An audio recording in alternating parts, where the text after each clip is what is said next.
Olá, eu sou Nívia Medeiros, psicóloga especialista em transtornos do desenvolvimento e vim hoje aqui falar um pouquinho com você sobre ansiedade. Tenho ouvido muitos relatos de pessoas com sintomas de ansiedade nesse momento de confinamento.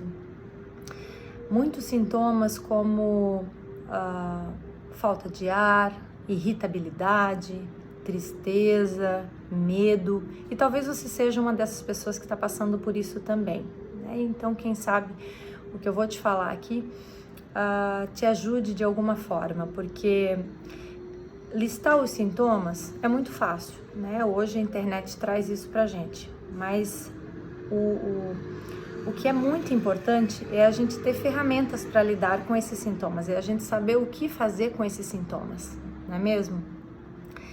Então, eu queria dizer para você que, primeiro, se você está dentro desse grupo de ansiosos, você faz parte dos 9,3% da população. O Brasil é o país mais ansioso do mundo, então a nossa população, ela é muito ansiosa. Ansiedade, um pouco a gente tem que ter, porque sem ela a gente não vive. É a ansiedade que faz a gente se movimentar, é a ansiedade que faz a gente acordar e trabalhar quando a gente está dentro do nosso funcionamento normal, arrumar as coisas em casa, estudar, ela nos movimenta. Só que quando ela começa a aumentar muito dentro de nós, como nesse período de confinamento que a gente está passando, aí ela se torna um problema, porque aí ela nos tira de funcionamento, ela começa a nos paralisar e a gente não consegue mais produzir nada, a gente não consegue mais fazer coisas que antes eram normais da gente fazer. Bom, a pessoa ansiosa, observa que ela vive na antecipação, ela está sempre lá na frente, ela não consegue viver o presente, é muito difícil para ela viver o presente. Ela está sempre pensando que alguma coisa vai acontecer, ela está sempre se projetando, alguma coisa ruim vai acontecer, enfim, é uma pessoa que sofre muito. E normalmente, pessoas controladoras sofrem mais de ansiedade. Por quê? Porque ela mostra que a gente não tem controle de nada, né? A gente tenta controlar uma situação que muitas vezes a gente não sabe nem o que é. Então, pessoas que são muito controladoras, que gostam de controlar não só a sua vida, mas a vida do outro, tendem a sofrer mais com ansiedade. Bom, os sintomas da ansiedade são algo que qualquer pessoa vai lá na internet e consegue ver e, né, identificar em si. Só que mais importante do que isso, e para isso que eu tô aqui para conversar um pouquinho com você e talvez te ajude, é falar sobre as ferramentas que a gente pode utilizar para baixar essa ansiedade, para normalizar essa ansiedade e para fazer com que a gente retome a nossa vida de fato, né? Eu acho que isso é muito importante, a gente trazer ferramentas, não só o que é. Uma primeira coisa que eu queria pensar com você é no fato de que eu acredito que baixa muito a ansiedade, é a gente aceitar que as coisas não dependem de nós. Muitas coisas não dependem de nós. Aceitar isso já te leva para outro lugar dentro do padrão de ansiedade, do nível de ansiedade, tá? Porque esse período de confinamento, ele tá mostrando pra gente que nós não podemos controlar, né? Nós não temos como saber quanto tempo que a gente vai ficar em confinamento, né? E pensar sobre isso ajuda muito. Aceitar que nós temos que ficar em confinamento para preservar a nossa vida, a nossa saúde, a saúde daqueles que a gente ama, é extremamente importante nesse momento, né? São medidas que foram tomadas para o nosso bem-estar lá na frente, e aceitar essa situação vai ajudar muito. Então, pense sobre isso, tente pensar que a gente tem que aprender a enfrentar essa situação. Inclusive, muitas vezes a pessoa ansiosa, ela tem dificuldade de fazer qualquer coisa, de, por exemplo, fazer escolhas por medo de errar, tá?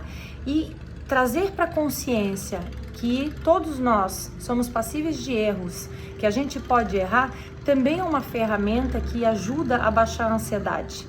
Porque muitas vezes a gente vai fazer escolhas que nem sempre são aquelas que vão satisfazer a gente lá na frente, mas que a gente pode errar e depois voltar e tentar fazer novamente, tá? Não ter medo de errar também ajuda bastante. O que depende de nós, na verdade, né? Os comportamentos, a atitude, né? A postura diante da vida. Isso depende de nós. A gente se posicionar e ter uma atitude, isso depende de nós, né? Agora, a vida do outro, isso não depende de nós, tá? Essas escolhas a gente não pode fazer. O que a gente pode fazer como ferramenta é pensar que a gente vai fazer a melhor escolha que a gente podia naquele momento, sobre qualquer situação, como por exemplo agora, né, que a gente tá dentro de casa, com outros familiares, alguns enfrentando conflitos que até então não tinha aparecido, né? Comece a trazer o seu pensamento para a sua vida. Comece a pensar em você. Comece a pensar o que você vai fazer a hora que isso passar, essa fase passar, porque vai passar. E nós temos que estar bem quando essa fase passar. Comece a pensar num plano B, por exemplo. Se aquilo que você fazia antes do coronavírus não vai ser tão possível de fazer depois, comece a pensar num plano B. Comece a se responsabilizar mesmo pela sua vida. Eu tenho certeza que algumas medidas vão ser feitas aí, que a gente aguarda, né? Que venham nos ajudar, que venham colaborar com todos nós. Mas, sobretudo, a gente começar a pensar no que a gente pode fazer. Ter um plano B, não só agora nessa situação de coronavírus, mas em qualquer outra situação da vida, ajuda muito também a baixar a nossa ansiedade. É saber que a gente não espera do outro alguma coisa, a gente está esperando da gente mesmo, que a gente pode se cuidar, que a gente pode dar conta da nossa vida. E é muito bom, sabe? Porque enquanto você fica esperando alguém vir e resolver algo para você, você não sai do lugar. Então, volta o teu pensamento para si e vamos pensar em algumas atitudes, tá? Outra ferramenta interessante que a gente pode usar, aliás, ferramentas, né?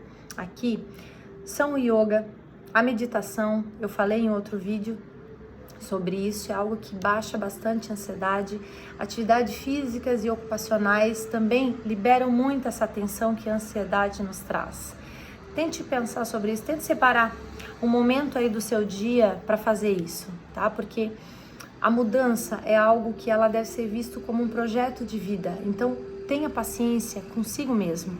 Se você quer mudar algo na sua vida, pense que você pode mudar. Tem tudo para isso. Só que não é do dia para a noite. Então, comece a pensar, comece a trabalhar na sua mente que as mudanças, elas vêm, elas podem acontecer. Só que elas dependem de um processo, tá? Mas está sempre na sua mão. Querer mudar, querer fazer o melhor, querer uma vida melhor, está na sua mão, né? Não adianta nada a gente ficar aqui reclamando de que a situação não tá bem. A gente tem que aceitar. Aceita, pensa no que pode ser feito e vamos adiante. E nunca se esqueça, como eu falei no vídeo anterior, gratidão sempre. Já pensou hoje em quais 3 coisas você pode agradecer pela sua vida? Pense nisso. Um beijo.